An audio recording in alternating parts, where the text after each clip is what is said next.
더운 여름철 이 버튼만 누르면 24시간 에어컨을 틀어놔도 여러분들은 20만 원을 아낄 수 있습니다. 그런데 지금까지 여러분은 에어컨을 켜는 순간 매달 10만 원씩 손해를 보고 계셨습니다. 하지만 오늘부터는 아닙니다. 저는 35년 동안 에어컨을 설치해온 이현택 기사입니다. 오늘 제가 알려드리는 방법들만 기억하신다면 앞으로 여러분들은 시원한 여름을 보내며 20만 원도 아낄 수 있습니다. 저는 모든 브랜드, 모든 모델을 다뤄왔고 에어컨을 설치하러 가면 고객님들 중 90%는 전기세가 새어나가는 잘못된 습관으로 사용되고 있었습니다. 제가 이 방법을 알려드린 집은 한 달 전기세가 29,000원이 나오지만 이 방법을 모르시는 분은 14만 원이 나왔습니다. 저는 이 방법을 정확하게 알고 있습니다. 그리고 마지막까지 시청하시면 정부에서 주는 70만 원 전기세까지 받아가게 됩니다. 이 돈이면 영원으로 여름을 보낼 수 있게 됩니다. 오늘 이 영상에서 제가 알려드리는 방법만 따라하셔도 에어컨을 하루 종일 틀어도 전기세는 절반 이하로 줄어듭니다. 이제는 더위에 지쳐 잠 못 들지 마시고 시원하게 에어컨 빵빵하게 틀어놓고 편히 주무세요. 더 이상 전기세 손해보고 싶지 않으시다면 지금 구독과 좋아요 누르세요. 그리고 지인들에게도 이 방법을 공유해주세요. 지금부터 진짜 전문가 제가 알려주는 에어컨 절약법 시작하겠습니다. 에어컨 자주 껐다 켜면 오히려 전기세 폭탄 맞을 수 있습니다. 전기세 아껴보겠다고 껐다 켰다 반복했는데 전기세는 더 오른 적 있으시죠? 이 습관은 고객분들이 가장 많이 하는 실수 중 하나입니다. 제가 실제로 작업했던 70대 어르신 댁에서는 1시간 켜고 1시간 끄고를 반복하셨다가 오히려 전기세가 더 나왔던 사례가 있습니다. 에어컨을 외출할 때마다 끄시는 분들 지금 당장 멈추세요. 여러분은 손해보고 계십니다. 에어컨은 사용시간과 온도에 따라 전기세가 부과되는 게 아닙니다. 아끼고 아꼈는데도 전기세 폭탄인 이유는 바로 이것입니다. 에어컨은 켜지는 순간 가장 많은 전력을 씁니다. 1시간 마트 다녀오고 나서 다시 켜면 처음 5분 동안 전기세를 폭탄처럼 소모합니다. 마치 자동차가 속력을 내던 중에 100km로 달리는 것과 멈춰 있다가 100km를 급하게 달릴 때 연료를 가장 많이 쓰는 것과 같은 원리인 거죠. 그래서 오히려 90분 이하의 짧은 외출이라면 그냥 켜두시고 적정 온도 24도, 26도를 유지해 놓는 것이 훨씬 더 절약됩니다. 이처럼 설정 온도를 유지할 때는 실외기가 간헐적으로만 작동하기 때문에 전기세가 절대 많이 나올 수가 없습니다. 인버터형 에어컨일수록 그 효과는 확실히 나타나니 꼭 실천해보세요. 에어컨 설정 온도 18도는 절대 금지. 너무 더우니까 18도로 확 내려놓고 시원해지면 끄자 하시는 분들도 많으신데요. 이건 전기요금을 뻥튀기 시키는 지름길입니다. 에어컨은 설정 온도에 도달할 때까지 가장 많은 전기를 씁니다. 위에 말씀드린 자동차 원리와 비슷한 개념이죠. 에너지를 최대로 써서 확 시원해졌다가 이제 춥다고 다시 끄고 그럼 다시 더워지니까 다시 18도로 켜시는 분들. 공기 중에 아까운 돈 20만 원을 버리고 계신 것입니다. 당장 멈추세요. 에어컨의 설정 온도는 24도에서 26도 사이가 가장 이상적인 온도입니다. 24시간 동안 계속 이 온도를 유지해서 켜놓으신다면 더워서 에어컨 온도를 확 낮출 일이 오히려 없어집니다. 실제로 자녀들과 함께 살고 계시는 50대 고객님의 집을 방문했었는데 아드님이 덥다고 매일 18도로 온도를 확 낮췄다 껐다를 반복하였었고 부부가 사시는 60대 어르신 댁은 26도로 맞춰놓고 하루 종일 켜놓고 생활하셨습니다. 이 두 집의 전기세 차이는 무려 2배 이상으로 차이가 났습니다. 제습 모드, 무조건 아끼는 기능은 아니다. 안타깝게도 많은 분들이 제습 모드를 전기세 절약 기능으로 오해하십니다. 제습 모드의 특징은 바람이 덜 나오면서 조용해지는 특징이 있는데요. 그래서 다들 제습 모드가 전기세를 절약하는 기능이라고 생각하십니다. 이런 고객님들 보면 정말 안타깝습니다. 왜냐하면 제습 모드는 체감상 조용하고 바람이 덜 부는 것뿐이지 실외기의 작동은 기존의 냉방을 켜놓은 원리와 같기 때문입니다. 여기에서 더 충격적인 건 제습 모드와 일반 냉방의 전력 소비는 비슷하거나 오히려 높은 경우도 있다는 사실입니다. 하지만 그렇다고 제습 모드를 절대 쓰면 안 되는 건 아닙니다. 실제로 비 오는 날이나 특히 장마철처럼 습도가 높은 날에는 제습 모드가 오히려 효율적일 수 있습니다. 에어컨 개발자들의 실험에 따르면 실제로 장마철에는 제습 모드가 냉방보다 약 2.8배 더 많은 습기를 제거했습니다. 그러니 기억하세요. 집안이 눅눅하고 습한 장마철에는 제습 모드 켜기, 일반적인 무더운 여름철에 전기세 아끼겠다고 킨 제습 모드는 전기세 잡아먹는 식충이입니다. 그럼 제습 모드를 가장 잘 활용하는 방법은 무엇인지 알려드리겠습니다. 방법은 아주 간단합니다. 처음 한두 시간은 냉방으로 시원하게 돌리신 후 그 다음에 제습으로 전환하는 겁니다. 그럼 냉방의 시원함은 유지되면서 습도는 낮춰지며 뽀송뽀송하고 쾌적하게 유지할 수 있습니다. 바람 방향이 전기세를 좌우한다. 어이구 더워 죽겠다 생각하시면서 에어컨 바람의 방향을 몸과 얼굴로 바로 오게끔 해놓으시나요? 이런 분들은 한 달 전기세 무려 5만 원을 공기 중에 버리고 계신 것입니다. 왜냐하면 원리는 간단합니다. 에어컨의 찬 공기는 아래로 가라앉는 특성이 있기 때문에 바람을 위로 천장 쪽으로 보내야 찬 바람이 아래로 내려오고 그렇게 자연스럽게 시원한 바람이 순환이 됩니다. 마치 냉장고가 시원해지는 원리와 같은 것입니다. 이건 제 경험인데요. 정말로 에어컨 바람 방향 하나만 위로 바꿨을 뿐인데 한 달간 전기세 차이가 5만 8천 원이나 차이가 났었습니다. 아직도 에어컨 바람을 몸과 얼굴로 바로 오게끔 방향을 한다면 체감상 시원하여 더위가 금방 가시는 것처럼 느껴지지만 결국에 집안 전체를 시원하게 하지 못하여 왜 안 시원해지지? 하면서 계속해서 센 바람으로 켜게 되실 거고 그럼 에어컨은 아직 시원하지 않다고 판단하여 기계 작동을 더 강하게 돌리게 되니 더 많은 전기세에 잡아먹게 됩니다. 그리고 바람 방향 못지않게 또 중요한 사실이 있습니다.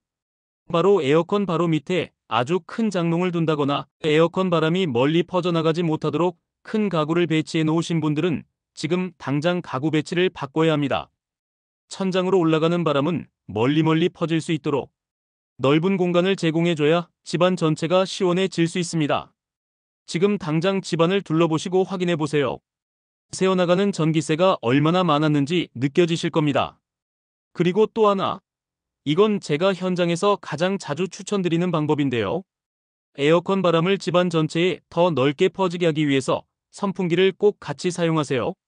선풍기로 차가운 공기를 순환시켜주면 훨씬 더 빨라지기 때문에 에어컨 온도를 낮출 필요가 없습니다. 그럼 전력 소모도 당연히 줄어들게 되고 전기세도 반값이 되는 거죠. 선풍기는 한 달 내내 써도 전기세가 1,000원도 안 나오는 경우가 많으니 아낌없이 꼭 같이 활용해보세요. 오토 모드, 리모컨 속 숨겨진 요술 버튼. 제가 수많은 고객님들의 집을 방문해봤지만 이 버튼을 무시하시고 안 쓰시는 분들이 90% 정도가 되어서 늘 놀라고는 합니다. 실제로 이 버튼 하나만 눌러도 전기세의 절반을 아낄 수 있는데 말이죠. 그 요술 버튼이 바로 무엇이냐면 여러분들 리모컨에 다 있는 오토, AI 스마트, 지능형 에코, 절전 모드 등등 브랜드와 제품마다 이름은 다르지만 대부분 비슷하게 저 단어들이 들어가는 하나의 버튼이 있을 것입니다. 바로 이 버튼이 요술 버튼. 전기세를 절반으로 낮춰주는 버튼. 그런데 이 버튼을 모르고 지나치는 분들이 정말 많습니다. 제가 35년간 요술 버튼이라고 부르고 있는데도 불구하고 말이죠. 이 요술 버튼이 얼마나 좋은지 알려드리겠습니다. 이 요술 버튼 한 번만 눌러놓는다면 에어컨은 설정 온도에 도달하게 되었을 때 실외기가 알아서 멈추고 스스로 출력을 조절하면서 쉬어갈 때는 쉬어가며 알아서 전기를 아낍니다. 일반 모드는 계속 강하게 돌아가 전기세를 잡아먹지만 오토 모드는 알아서 쉬어갑니다. 여러분들 리모컨 어딘가에 반드시 있습니다. 꼭 눌러보셔서 전기세 아껴보세요. 지금 실천하시는 여러분들은 전기세를 절반으로 아끼고 계시는 것입니다. 이 영상을 끝까지 시청하신다면 최대 70만 원을 받을 수 있는 꿀 정보도 준비되어 있으니 남은 유용한 방법도 마저 알아보겠습니다. 창문 막기. 커튼과 썬팅이 전기세를 좌우한다. 쨍쨍하고 무더운 여름철 집 안으로 들어오는 햇볕이 실내 온도를 급격히 높인다는 걸 아시나요? 이 상태를 그대로 두고 에어컨을 아무리 열심히 돌려봐도 집안은 절대 시원해지지 않습니다. 창문에 새어 들어오는 뜨거운 공기도 안 맞고 커튼도 활짝 열어놓고 에어컨을 트는 건 난로를 빵빵하게 틀어놓고 냉장고 문을 열어놓는 거랑 똑같습니다. 그래서 햇빛을 차단할 수 있는 커튼, 블라인드, 단열 필름, 썬팅이 아주 중요합니다. 따사로이 들어오는 햇빛을 차단한다면 실내 온도가 최대 3도나 낮아진다는 사실이 놀랍지 않으신가요? 특히 동양, 남양집은 더더욱 꼭 햇빛 차단 대책을 하셔서 전기세를 자연스럽게 아껴보시기 바랍니다. 누진세를 피하는 시간대를 노려서 전기세 아끼는 법. 우리나라 전기요금은 사용량이 많을수록 더 비싸지는 누진세의 형식입니다. 그래서 전기를 몰아서 쓴다면 비용이 확 늘어버리는 구조를 가지고 있죠. 그렇다면 뜨거운 여름철에 에어컨을 24시간 틀면서 누진세까지 피해갈 수 있는 방법이 있다면 믿으시겠습니까? 그 방법은 상당히 간단합니다. 바로 햇빛이 가장 뜨겁고 여름철에 전기 사용량이 집중되어 있는 오후 2시에서 5시까지는 에어컨은 켜도 돼. 세탁기, 전자레인지, 밥솥은 그 시간대를 피해서 사용하는 방법입니다. 실제로 67세 고객님은 전기 사용량이 가장 많은 오후 2시에서 5시 사이에 에어컨을 시원하게 틀어놓고 전기세를 많이 잡아먹는 밥솥을 같이 사용하셔서 누진세가 26,000원이 더 추가되었습니다. 정말 급하게 집안일을 해야 한다면 어쩔 수 없지만 이 시간대에는 여러분들도 시원하게 휴식을 가지면서 쉬어가는 것도 좋은 방법일 것 같습니다. 필터 청소만으로도 전기세를 절약할 수 있다. 겹겹이 두껍게 쌓인 먼지를 앞에 두고 열심히 바람을 불어봤자 그 바람들은 어떻게 그 먼지를 뚫고 나갈 수 있을까요? 이 사실을 모르고 실수하시는 분들이 정말 많습니다. 에어컨 필터에 먼지가 쌓이면 당연히 바람은 잘 안 나오고 결국에 에어컨은 더 많은 힘을 써야 하니까 그만큼 전력을 많이 써서 전기세는 당연히 올라갈 수밖에 없습니다. 지금 당장 에어컨 필터를 열어보세요. 먼지가 보이신다면 필터 청소를 지금 당장 바로 하셔야 합니다. 코로나 시절 숨쉬기가 답답해도 꼭 마스크를 껴야만 했던 그때를 떠올려 보세요. 에어컨에 낀 먼지도 똑같은 원리입니다. 먼지 낀 필터는 에어컨이 숨을 못 쉬게 하고 어떻게든 숨을 쉬어보려 노력하는 에어컨은 전기세를 2배, 3배로 올려버립니다. 가장 이상적인 에어컨 필터 청소 주기는 2주입니다. 2주에 한 번 물로 먼지를 헹구고 햇볕에 말리는 것만으로도 한 달에 5만 원 가까이 절약할 수 있습니다. 덩달아 2주에 한 번씩 청소를 하신다면 곰팡이 냄새도 사라지고 바람도 강해지니까 훨씬 더 쾌적하고 건강하게 생활할 수 있게 되는 거지요. 지금 당장 청소 안 하면 손해입니다. 건강도 악화되고 돈도 낭비하게 되기 싫으시다면 당장 필터 청소를 시작하세요. 에어컨을 아껴 쓰고 버튼을 잘 눌러서 전기세가 절약되지만 가장 강력한 절약법이 따로 있습니다. 바로 정부가 에어컨을 사용한 전기세를 대신 내주는 제도를 활용하는 것입니다. 정부 지원금 70만 원 받기. 이건 정말 아시는 분만 아는 정보입니다. 정부가 전기세를 최대 70만 원까지 지원해주는 제도 알고 계셨나요? 에너지 바우처 제도라고 해서 지금 이 영상을 보시는 분들 중에 집에 냉방 가전이 있다면 정부가 제공하는 에너지 바우처 대상일 수 있습니다. 이 바우처를 신청하면 여름철 전기요금이 자동으로 감면됩니다. 1인 가구 약 29만 원, 2인 가구 약 40만 원, 3인 가구 약 53만 원, 4인 가구 이상은 최대 70만 원입니다. 금액은 전기요금 고지서에서 자동으로 차감되거나 에너지 바우처 카드 형태로 지급됩니다. 올해 6월 9일부터 신청이 시작되었고 관할 주민센터에서 직접 신청하셔야 합니다. 신청 자격은 따로 있습니다. 기초생활수급자 차상위 계층과 같이 소득 기준에 맞는 가구 중에서 세대원 중 1명 이상이 65세 이상 노인, 6세 미만 영아, 임산부 등록, 장애인 희귀질환자, 한부모 가정 등 세대 특성의 특정 요건을 만족해야 합니다. 나는 해당 안 될 것 같은데 라고 생각하지 마시고 꼭 두드려보세요.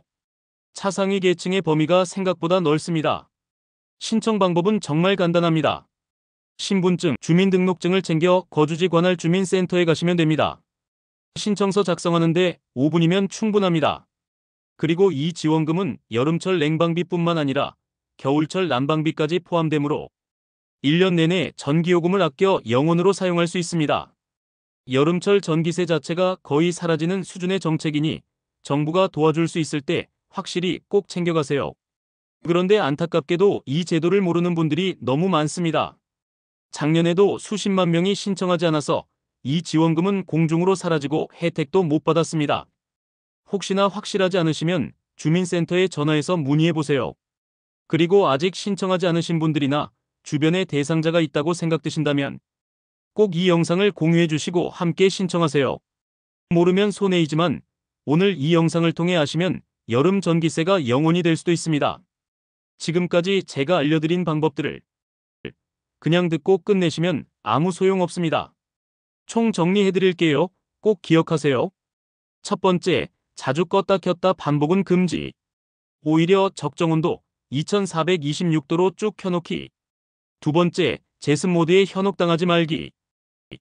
제습 모드는 장마철에만 켜기. 세 번째, 바람의 방향은 천장 쪽으로, 바람을 가리는 가구는 재배치할 것. 네 번째, 리모컨 속 요술 버튼을 꼭 누르기. 다섯 번째, 햇빛 차단, 커튼, 썬팅, 블라인드 등등 설치하기. 여섯 번째, 누진세를 피하는 시간대를 활용하기. 일곱 번째, 필터 청소는 2주에 한 번씩 꼭 하기. 여덟 번째, 정부 지원금 꼭 타서 전기세 0원으로 여름 보내기. 이 8가지만 꼭 지키셔도 전기세 절반 가까이 줄일 수 있고 어쩌면 0원으로 1년을 보낼 수도 있습니다. 지금 당장 리모컨을 확인하시고 창문에 커튼을 달고 필터 청소부터 시작하세요. 그리고 혹시 주변에 이 영상이 필요한 분이 있다면 꼭 공유해주세요. 당신의 정보가 누군가의 전기세를 살릴 수 있습니다. 마지막으로 댓글로 이제부터 전기세 절약 동참합니다라고 다짐 남겨주시면 다른 분들에게도 큰 용기가 될 겁니다. 올 여름 에어컨 빵빵하게 틀면서 활짝 행복하게 웃을 수 있는 첫 여름이 되시길 바랍니다.